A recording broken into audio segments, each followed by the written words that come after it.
Hello friends, मैं सूरज यादव आपके अपने YouTube channel GDS GK classes में बहुत बहुत स्वागत करता हूं। तो दोस्तों, आज के इस वीडियो में हम देखेंगे एसएससी सीपीओ एसआई 2024 के एग्ज़ाम के लिए जीके जीएस के क्वेश्चन को हम लोग कवर करेंगे। इसमें टॉप 50 क्वेश्चन होते हैं, लेकिन कुछ कॉम्प्लिकेटेड से आपको टॉप 30 क्वेश्चन दिए जा रहे हैं। ठीक है, वैसे तो 50 क्वेश्चन मिलेंगे आपको, लेकिन कुछ दिक्कत से आपको 30 क्वेश्चन दिए जा रहे हैं। तो वीडियो अच्छी लगी तो लाइक कर दीजिएगा, चैनल को सब्सक्राइब कर दीजिएगा दोस्तों, और सपोर्ट और प्यार बनाए रखिएगा। तो चलिए स्टार्ट करेंगे पहले क्वेश्चन से। आपके स्क्रीन पे दिखाई दे रहा है कि विटामिन ई की कमी से कौन सा रोग होता है। तो विटामिन ई की कमी से जब भी पूछेगा आपके एग्जाम में तो बांझपन दिया रहता है। ठीक है, तो विटामिन ई की कमी से बांझपन नामक रोग होता है। स्कर्वी रोग की बात करेंगे तो विटामिन सी की कमी से होता है, रिकेट्स होता है आपके विटामिन डी, और बेरी वेरी विटामिन बी। ठीक है, यानी कहने का मतलब है कि स्कर्वी रोग जो होता है ये विटामिन सी की वजह से होता है, बांझपन आपके विटामिन ई की कमी से होता है, रिकेट्स आपके विटामिन डी की कमी से होता है, और बेरी बेरी आपके विटामिन बी की कमी से होता है। तो याद रखिएगा, ये काफ़ी ज़्यादा इंपॉर्टेंट क्वेश्चन रहा आपके एग्जाम में। अगला क्वेश्चन है कि भारत का राष्ट्रीय खेल क्या है। तो यहाँ पे भारत के राष्ट्रीय खेल पूछा गया है। तो ज़्यादा लोग क्रिकेट को तरजीह देते हैं, लेकिन हॉकी जो है ये हमारे देश का राष्ट्रीय खेल है। तो राइट आंसर हो जाएगा यहाँ पे आपका विकल्प ए।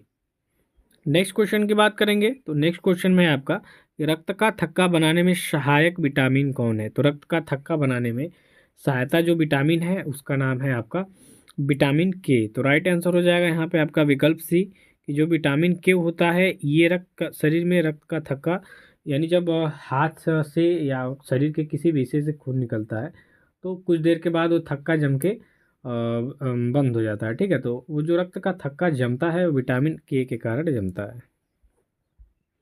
अगला क्वेश्चन है कि खो खो में कितने खिलाड़ी होते हैं। तो खो खो में एक पक्ष की बात हो रही है, तो एक पक्ष में होते हैं आपके टोटल 9 खिलाड़ी। तो राइट आंसर हो जाएगा यहाँ पे आपका विकल्प डी, कि खो खो में खिलाड़ियों की जो संख्या होती है वो होती है 9।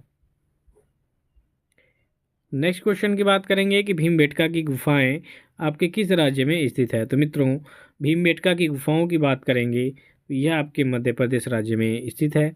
सही उत्तर हो जाएगा यहाँ पे आपका विकल्प डी, भीमबेटका की जो गुफाएं हैं यह आपके मध्य प्रदेश में स्थित है। मध्य प्रदेश की राजधानी अगर जो पूछता है तो मध्य प्रदेश की राजधानी हो जाएगा आपका भोपाल।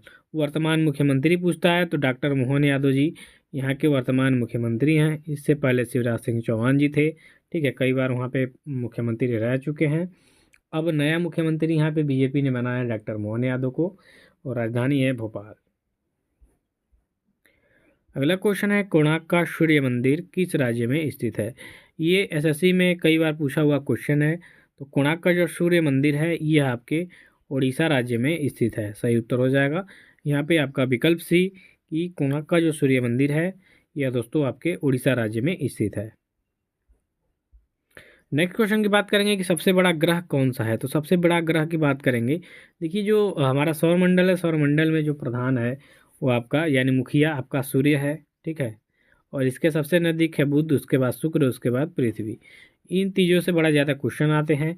तो सूर्य से सबसे बड़ा यहाँ पे ग्रह पूछा है, तो सबसे बड़ा ग्रह हो जाएगा बृहस्पति। ठीक है, और सबसे कोई यहाँ पूछा होता है कि सबसे नज़दीक ग्रह कौन है, तो आपका हो जाएगा बुध, कि सूर्य के सबसे नज़दीक बुध ग्रह है और सबसे बड़ा ग्रह है बृहस्पति। अगला क्वेश्चन यहाँ पे देखिए कि रेबीज मुक्त होने वाला भारत का राज्य कौन सा बना है। तो ये करंट का क्वेश्चन है, और रेबीज मुक्त जो हुआ है वो राज्य है आपका गोवा। ठीक है, गोवा की बात करेंगे तो गोवा की राजधानी है पणजी। सबसे छोटा भी राज्य है और सबसे छोटा इसकी तटरेखा भी है। याद रखिएगा, इनसे क्वेश्चन आपका बनता है कि सबसे छोटी तटरेखा वाला राज्य कौन है, गोवा। गोवा की राजधानी कहाँ है, पणजी। सबसे छोटा राज्य कौन है, गोवा है क्षेत्रफल की दृष्टि से। और रेबीज मुक्त होने वाला देश का पहला राज्य भी आपका गोवा है। तो ये काफ़ी ज़्यादा इंपॉर्टेंट क्वेश्चन है आपके एग्जाम की दृष्टि से। अगला क्वेश्चन है देशांतर रेखाओं की संख्या कितनी होती है दोस्तों। तो देशांतर रेखाओं की जो संख्या होती है टोटल 360 होती है। सही उत्तर हो जाएगा यहाँ पे आपका विकल्प बी, कि देशांतरों की संख्या होती है 360। अगला क्वेश्चन है कि टमाटर के रस का पीएच मान कितना होता है। पीएच वैल्यू पूछा आपके टोमेटो सॉस का। तो टमाटर के रस का पीएच मान, यानी देखिए टमाटर का जो रस होता है वो अम्लीय होता है। ठीक है, तो अम्ल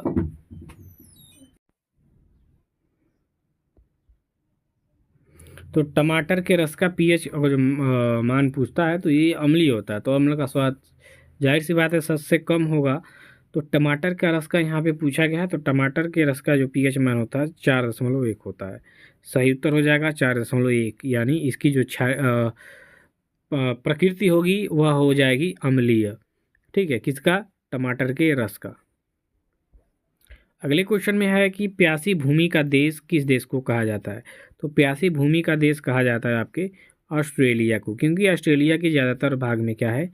अब आपसे क्वेश्चन आ सकता है या कोई भी पूछ दे ऐसे कि बताओ कि प्यासी भूमि का देश ऑस्ट्रेलिया को क्यों कहा जाता है। ठीक, यहाँ पे क्यों बोल देगा, तो क्यों बोल देगा तो आपका आंसर ये होना चाहिए कि भाई ऑस्ट्रेलिया के अधिकांश ज़्यादा भागों में क्या है, आपका डेजर्ट है, यानी मरुस्थल है, तो इसलिए इस देश को प्यासी भूमि का देश कहा जाता है।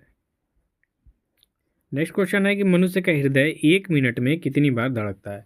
तो मनुष्य के हृदय की बात करेंगे तो 1 मिनट में ये 72 बार धड़कता है। ठीक है, एक स्वस्थ मनुष्य की बात की जाए तो 72 बार धड़कता है। अगला क्वेश्चन है कि कृषि और पशुपालन संगठन संबंधी अनुच्छेद है। तो ये क्वेश्चन आपके एसएससी में कई बार पूछा भी गया है क्वेश्चन, और अनुच्छेद से तो जाहिर सी बात है क्वेश्चन आते हैं। तो कृषि और पशुपालन संगठन से जो संबंधित अनुच्छेद है वो आर्टिकल आपका 48 होता है, यानी अनुच्छेद 48 जो है आपके कृषि और पशुपालन संगठन से संबंधित है। तो यहाँ पे सही उत्तर हो जाएगा आपका विकल्प सी। नेक्स्ट क्वेश्चन की तरफ चलेंगे कि ग्राम पंचायत के गठन संबंधी अनुच्छेद है। ये भी आपका काफ़ी ज़्यादा बार पूछा हुआ क्वेश्चन है, तो इसका सही हो जाएगा आर्टिकल 40 यानी अनुच्छेद 40, ग्राम पंचायतों के गठन से संबंधित अनुच्छेद। अगला है यहाँ पे कि साधारण नमक का सूत्र क्या होता है दोस्तों? तो NaCl यानी सोडियम क्लोराइड जो होता है ये आपके नमक का रासायनिक सूत्र होता है। तो राइट आंसर यहाँ पे आपका बी हो जाएगा। नेक्स्ट क्वेश्चन देखेंगे कि भारत की पहली मेट्रो ट्रेन कहाँ चली थी, भारत की बात कर रहे हैं। तो भारत में सबसे पहले कोलकाता में आपकी मेट्रो ट्रेन चली थी। तो राइट आंसर यहाँ पे आपका विकल्प डी हो जाएगा।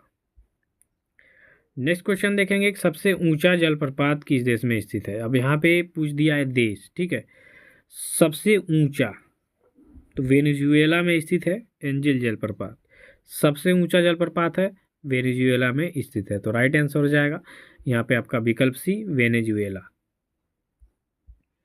अगला क्वेश्चन है कि लार में कौन सा एंजाइम पाया जाता है? तो दोस्तों लार की बात करेंगे तो मनुष्य के लार में जो एंजाइम पाया जाता है उसका नाम है टाइलिन। क्या पाया जाता है? टाइलिन। याद रखिएगा, ये भी आपके एग्जाम में पूछ सकता है क्वेश्चन, तो वेरी इंपॉर्टेंट करिएगा कि लार में टाइलिन नामक एंजाइम पाया जाता है। अगला क्वेश्चन है कि निम्न में से किसने अकबर की जीवन कथा लिखी थी? तो अकबर की जीवन कथा लिखने वाला जो व्यक्ति था, जो कवि था, वो अबुल फजल था। अबुल फजल अकबर के बहुत ही करीबी माने जाते थे। ठीक है, इन्होंने दिन ए इलाही धर्म की जो स्थापना की थी सन 1582 में, इसका ये प्रमुख था अबुल फजल, और इसी ने अकबरनामा भी लिखा है और जिसमें अकबर की जीवन गाथा लिखी गई है। अगले क्वेश्चन की बात करेंगे कि मछली के उत्पादन में भारत में कौन सा राज्य शीर्ष पर है? तो शीर्ष पे है तमिलनाडु राज्य। ठीक है, यहाँ पे देश की बात नहीं हो रही है दोस्तों, यहाँ पे अपने देश के अंतर्गत होने वाले घटनाओं के बारे में बताया जा रहा है कि मछली उत्पादन में भारत का कौन सा राज्य शीर्ष पे है। तो ये आपका तमिलनाडु राज्य है। राइट आंसर यहाँ पे विकल्प ए हो जाएगा। अगला क्वेश्चन कह रहा है कि नौटंकी किस राज्य का लोक नृत्य है? तो दोस्तों नौटंकी की बात करेंगे तो यह उत्तर प्रदेश का एक प्रमुख लोक नृत्य है। ठीक है, नौटंकी, तो उत्तर प्रदेश इसका क्या हो जाएगा? सही उत्तर हो जाएगा विकल्प बी। अगला क्वेश्चन है यहाँ पे कि प्लासी का युद्ध कब हुआ था? तो दोस्तों प्लासी और बक्सर का युद्ध अक्सर आपके एग्जाम में पूछ लिए जाते हैं। तो 1757 ईस्वी में ये प्लासी का युद्ध लड़ा गया था और बक्सर का युद्ध आपका 1765 में लड़ा गया था। तो राइट आंसर यहाँ पे सी हो जाएगा कि प्लासी का युद्ध 1757 में लड़ा गया था। अगला क्वेश्चन है कि भारत के किस राज्य की तट रेखा सबसे ज़्यादा है, यानी सबसे लंबी है? तो ये आपका गुजरात हो जाएगा। ये शायद रिवीजन है क्वेश्चन। तो भारत का जो सबसे बड़ा समुद्री तट रेखा राज्य वाला है वो आपका गुजरात हो जाएगा। सबसे छोटा मैंने जस्ट बताया कि गोवा है। अगला है कि नीति आयोग का मुख्यालय कहाँ है? पहले यह नीति आयोग की योजना आयोग के नाम से जाना जाता था। 1 जनवरी 2015 से ये नीति आयोग हो गया। इसके अध्यक्ष प्रधानमंत्री होते हैं और इसका जो मुख्यालय है ये आपके नई दिल्ली में स्थित है।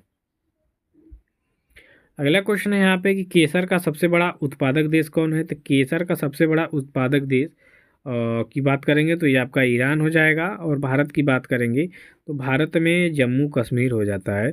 ठीक है, तो राइट आंसर यहाँ पे हो जाएगा ईरान। भारत में एकमात्र राज्य आपका जम्मू कश्मीर है जहाँ केसर का उत्पादन होता है। अगला क्वेश्चन है कि लाल छापर अभयारण्य कहाँ पर स्थित है। तो लाल छापर अभयारण्य की बात करेंगे तो ये आपके राजस्थान में स्थित है, तो राइट आंसर यहाँ पे बी हो जाएगा। नेक्स्ट क्वेश्चन देखेंगे दोस्तों, तो नेक्स्ट क्वेश्चन में है कि झुकी हुई मीनार किस देश में स्थित है। तो झुकी हुई मीनार ये आपकी इटली में स्थित है, तो राइट आंसर यहाँ पे आपका डी हो जाएगा। अगला क्वेश्चन देखेंगे, हजारीबाग राष्ट्रीय पार्क कहाँ पर स्थित है। तो हजारीबाग राष्ट्रीय पार्क की बात करेंगे तो यह आपके झारखंड राज्य में स्थित है, तो राइट आंसर यहाँ पे आपका विकल्प डी होगा। अगला क्वेश्चन है आपका कि अर्जुन पुरस्कार कब से शुरू हुआ। तो अर्जुन पुरस्कार खेल के क्षेत्र में दिए जाना प्रतिष्ठित पुरस्कार है, और इसकी शुरुआत 1961 ईस्वी में हुई थी, तो राइट आंसर हो जाएगा यहाँ पे आपका विकल्प डी।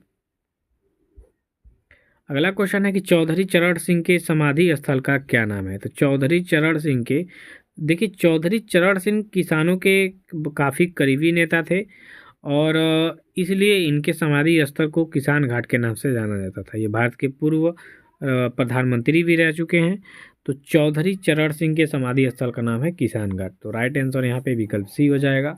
इसी के साथ आज का वीडियो सेशन समाप्त हुआ। आगे आपको यूपीपी कांस्टेबल एग्ज़ाम 7 बजे, आरपीएफ कांस्टेबल एसआई 8 बजे, और कल संडे है तो कल से करेंट अफेयर की क्लास चालू की जाएगी।